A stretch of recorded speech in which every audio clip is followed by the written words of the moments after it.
The new Kenny drop is stellar. Welcome in on a Tuesday.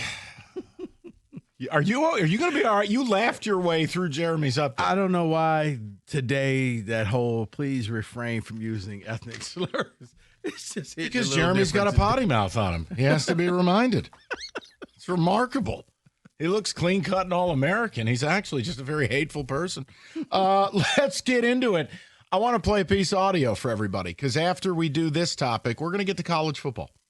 We're going to get to Michigan State. It's what we do on Tuesdays in the fall. But I want to kind of put a bow on the Lions thing. I want to play a piece of the Dan Campbell interview with Cookies and John this morning. And I'm asking questions. And remember, they're not declarative statements. They're questions.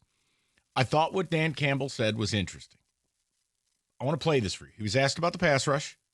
And, of course, it's like you can't talk about Aiden in this town without this weird, well, they may as well call him double-team Hutch.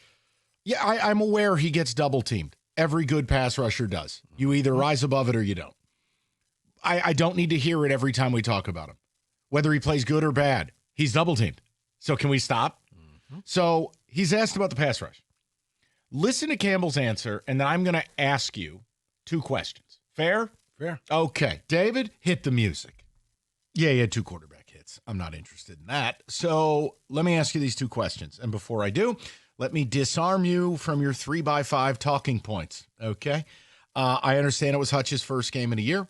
I understand it might take some ramp-up time. One problem, you guys yelled at us for saying it might take ramp-up time.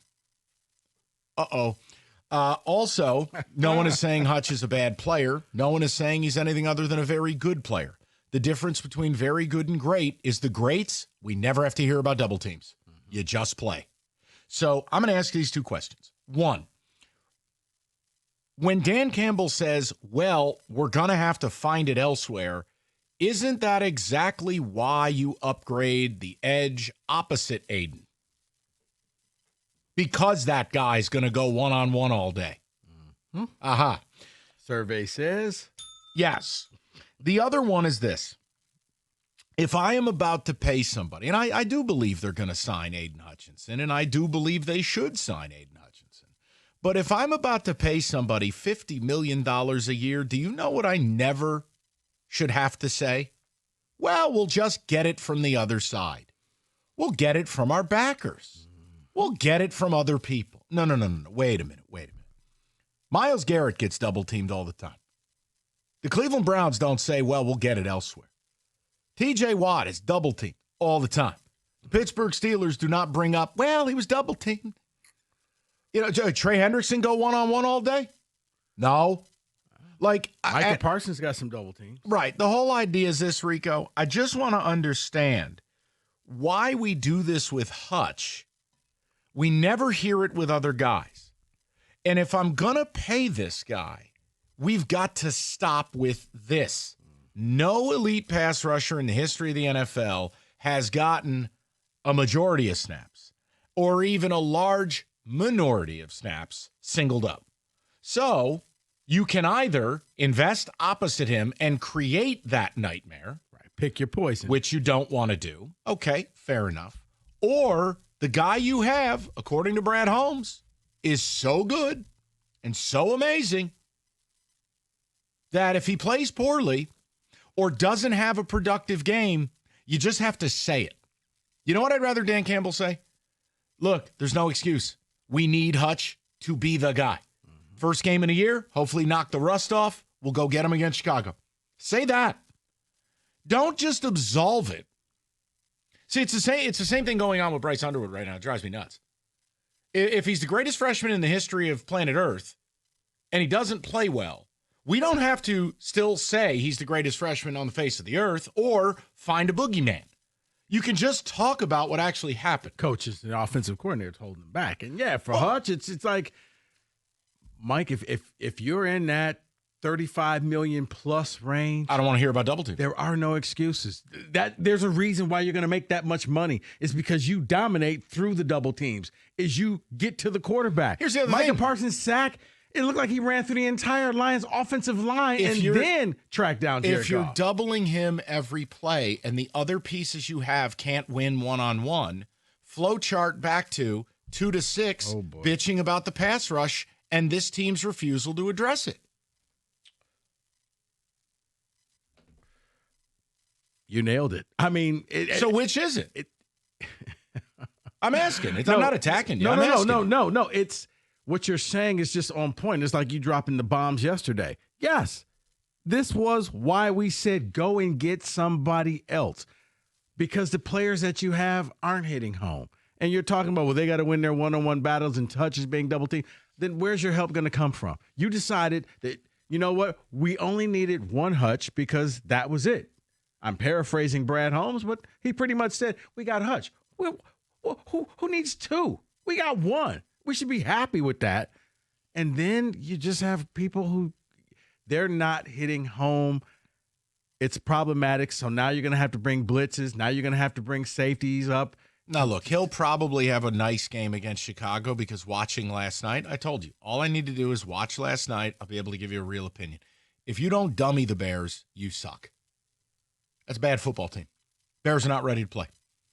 Sloppy, penalties, off script. The offense collapsed defensively. They're down their top two corners plus TJ Edwards. They fell apart. But see, here's the thing. It's the case in point, and we'll get to the Underwood stuff later.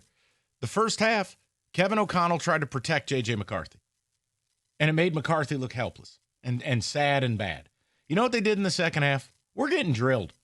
We got to take the diapers off, and we got to let this kid play. You know what J.J. did? He shined. Yeah, fourth quarter. Yeah. But my point is, I can say nice things about J.J. because he actually did it.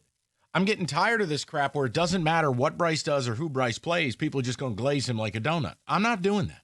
I'm going to talk about what he does and doesn't do. So the whole point is when we bring it to the Lions now, look, when Dan Campbell tells you guys, hey, we'll have to find it somewhere else, then hold on. Are you sure you want to roll out $50 million? 5 at 250 right now for Hutch. That's probably what his reps want. 5 at 250.